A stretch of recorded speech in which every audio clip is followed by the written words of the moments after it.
নমস্কার বন্ধুরা, জ্যোতিকার রান্নাঘরে সবাইকে স্বাগত। খুব শীত পড়েছে, এই সময় গরম গরম কড়াইশুঁটির কচুরি খাবো না তো হতেই পারে না। তাই আমি বানিয়ে ফেললাম ঝটপট কড়াইশুঁটির কচুরি। কিভাবে আমি বানিয়েছি এই কড়াইশুঁটির কচুরি সেই রেসিপিটাই আপনাদের সঙ্গে শেয়ার করছি। চলুন তাহলে শুরু করি রেসিপিটি। কড়াইশুঁটির কচুরি বানাবার জন্য আমি এখানে 500 গ্রাম মটরশুঁটি ভালো করে ছাড়িয়ে নিয়েছি। ছাড়িয়ে নিয়ে একটা মিক্সিং বোলে নিয়ে নেব। এবারে এই কড়াইশুঁটিটা বেটে নেওয়ার জন্য আমি 3টে কাঁচা লঙ্কা দিয়ে দেব। ঝালটা আপনারা আপনাদের পছন্দ মতো দেবেন। আর হাফ ইঞ্চি মতো আদা দিয়ে দেব। দিয়ে অল্প একটু জল দিয়ে দেব। দিয়ে মিক্সিতে এর একটা পেস্ট তৈরি করে নেব। কড়াইশুঁটিটা একদম স্মুথভাবে বাটতে হবে, কোনো দানা দানা থাকলে হবে না, তাহলে কড়াইশুঁটিটা কচুরিটা বেলার সময় ফেটে যেতে পারে। ঠিক এইভাবে একদম মিহি করে বাটতে হবে, কোনো দানা দানা থাকলে হবে না।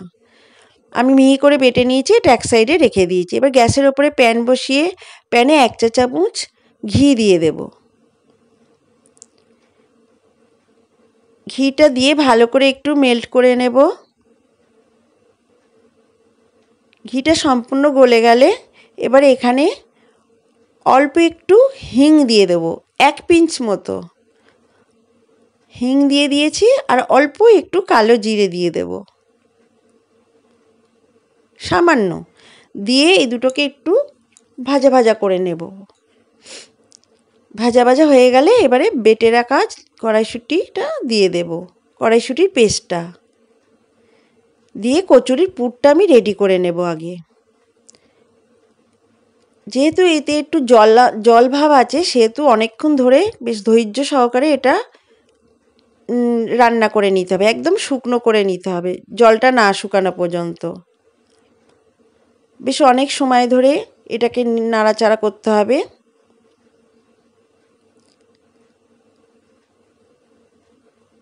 আপনারা এইভাবে একবার বানিয়ে খেয়ে দেখবেন, খেতে কিন্তু অসাধারণ হয়। এবারে জলটা অনেকখানি শুকিয়ে গেছে। এই পর্যায়ে আমি একটু স্বাদ মতো নুন দিয়ে দেব আর 1 চা চামচ চিনি দিয়ে দেব। নুন আর চিনিটা ভালো করে কড়াইশুঁটিটার সঙ্গে মিশিয়ে নেব, কড়াইশুঁটির পেস্টের সঙ্গে। এটা ততক্ষণ করতে হবে যতক্ষণ না প্যান থেকে ছেড়ে দিতে আরম্ভ করে পুরটা, ততক্ষণ এইভাবে নাড়াচাড়া করতে হবে লো আঁচে। বেশ খানিকটা শুকনো হয়ে এসেছে, কড়া থেকে উঠে আসতে শুরু করেছে। আরও খানিকটা নেড়ে নেব আমি। এবারে এখানে আমি একটা টিপস দেব, সেইটা দিলে কিন্তু কড়াইশুঁটির কচুরি আরও ভালো হয় খেতে। 1 চা চামচ ছাতু দিয়ে দেব। এই ছাতুটা দিয়ে এই কড়াইশুঁটির পুরটার সঙ্গে ভালো করে মিশিয়ে নিলে যেমন টাইট হবে পুরটা, তেমনি খেতেও কিন্তু অসাধারণ হবে। পুরটা দিয়ে আমার কড়াইশুঁটির কচুরিটা একদম হয়ে এসেছে, কড়া থেকে ছেড়ে দিতে আরম্ভ করেছে প্যান থেকে। এবারে এটাকে আমি নামিয়ে ঠান্ডা হতে দেব, নামিয়ে নেব। দেখুন প্যানের গায়ে একটু আটকাচ্ছে না আর। এবারে আমি নামিয়ে নিয়েছি, নামিয়ে এটাকে একটু ঠান্ডা হতে দেব। গরম আছে এখন, পুরটা ভরা যাবে না, তাই ঠান্ডা করে নেব। ততক্ষণে আমি কড়াইশুঁটির কচুরি বানাবার জন্য ময়দাটা মেখে নেব। এখানে আমি 500 গ্রাম ময়দা নিয়ে নিয়েছি, তাতে অল্প একটু নুন দিয়ে দিয়েছি আর 1 চা চামচ চিনি দিয়ে দিলাম। আর খানিকটা পরিমাণে সুজি দিয়ে দিলাম। এটা দিলে কচুরিটা বেশ খেতে সুন্দর হয়। আর ময়ানের জন্য সাদা তেল দিয়ে দিলাম। দিয়ে সমস্ত কিছু বেশ ভালোভাবে মিশিয়ে নেব শুকনো অবস্থায়। মিশিয়ে নিয়ে অল্প অল্প জল দিয়ে একটা ডো রেডি করে নেব। ডোটা আমার রেডি হয়ে গেছে। এবার এই ডোটার ওপরে একটু তেল মাখিয়ে নেব। সমস্ত ডোটায় ভালো করে তেল মাখিয়ে নিয়েছি। এবার একটা ঢাকা দিয়ে 20 মিনিটের জন্য রেস্টে রেখে দেব। 20 মিনিট পর দেখুন ডোটা কতটা সফট হয়ে গেছে। ঠিক এরকম সফট হতে হবে ডোটা, তাহলে কচুরিটা ভালো হবে। আমি ডো থেকে লেচিগুলো কেটে নিয়েছি আর এদিকে পুরটা আমি ছোট ছোট করে গোল গোল করে নিয়েছি। এবারে লেচিগুলো এরকমভাবে করে নিয়ে ঠিক একটা বাটির আকার শেপ দিয়ে নিয়ে এবার ওই একটা কড়াইশুঁটির গোল গোল করে রাখা পুর এটা ভরে দেব। ঠিক এইভাবে মুড়ে নিতে হবে, যেন পুরটা বাইরে না বেরিয়ে আসে বেলার সময়। এইভাবে একদম সুন্দর করে মুড়ে নিতে হবে। নিয়ে এবার হাতের সাহায্যে গোল করে নিতে হবে, নিয়ে রেখে দিতে হবে। আর একটা আমি দেখিয়ে দিচ্ছি।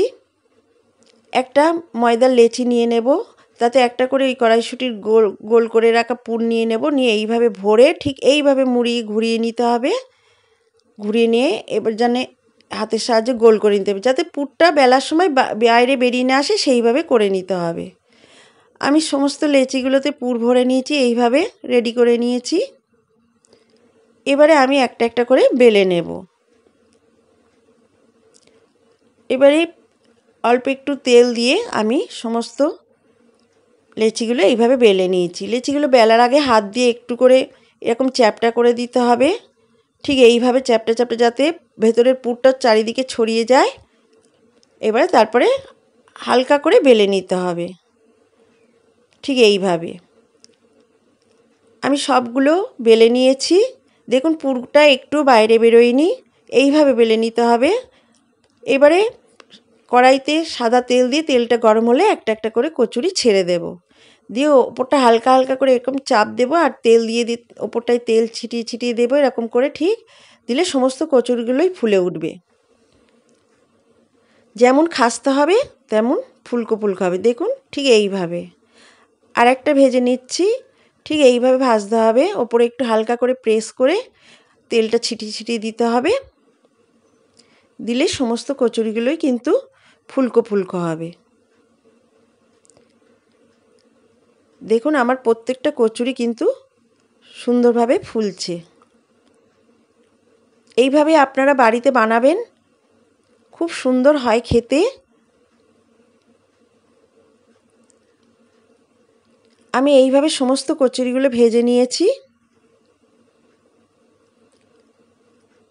একটা একটা করে সমস্ত কচুরি এইভাবে ভেজে নিচ্ছি। আমার কচুরিগুলো ভাজা হয়ে গেছে। দেখুন পুরটা একটুও বাইরে বেরোয়নি, ভেতরে পুরটা কি সুন্দর ঠাসা, পুরে ঠাসা। দেখুন আমি ভেতরটাও একটু দেখিয়ে দিচ্ছি, ঠিক দেখুন পুরটা চারিদিকে ছড়িয়ে আছে। একদম রেডি আমার কড়াইশুঁটির কচুরি। এইভাবে বাড়িতে বানান, খেতে অবশ্যই ভালো লাগবে। আলুর দম বা ছোলার ডালের সঙ্গে তো জমেই যাবে। আমার এই আজকের রেসিপি কড়াইশুঁটির কচুরি যদি ভালো লাগে তো একটা লাইক করবেন, আর কমেন্টস করে জানাবেন কেমন লাগলো। আর আমার চ্যানেলটা সাবস্ক্রাইব করার অনুরোধ রইল। সবাই ভালো থাকবেন, সুস্থ থাকবেন। ভিডিওটা দেখার জন্য ধন্যবাদ।